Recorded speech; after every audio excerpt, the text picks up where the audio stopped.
Umabot sa higit 4 na milyong pisong halaga ng iligal na droga ang nasabat ng mga operatiba ng Taguig City Police Station sa isinagawang buy-bust operation sa Barangay Rizal, lungsod ng Taguig.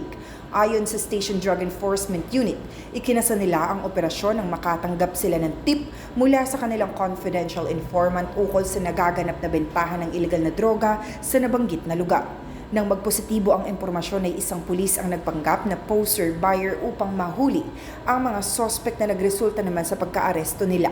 Kinilala sila bilang sina alias Enrique, 32 taong gulang, isang construction worker, at si alias Joy, 36 na taong gulang, ang target sa drug buy-bust. Ang dalawa ay nakatalaga bilang high-value individual at pareho silang unang beses na makukulong. Napag-alaman rin na sila ay magkapatid. Nasamsam sa kanila ang 9 na silyadong pakete na naglalaman ng white crystalline substance na pininiwala ang shabu, kasama sa nakumpiska ang buy-bust money, budal money, maliit na bag, cellphone at timbangan.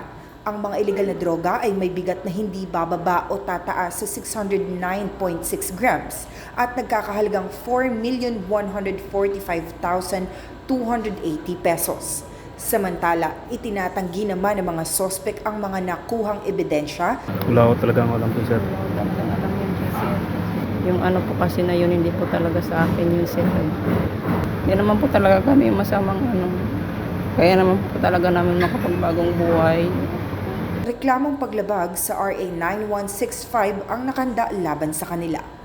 Mula dito sa Southern Police District, ako ang inyong PNN correspondent, Patrolwoman Meritoni Veva, alagad ng batas, tagataguyod ng Balitang Pulis.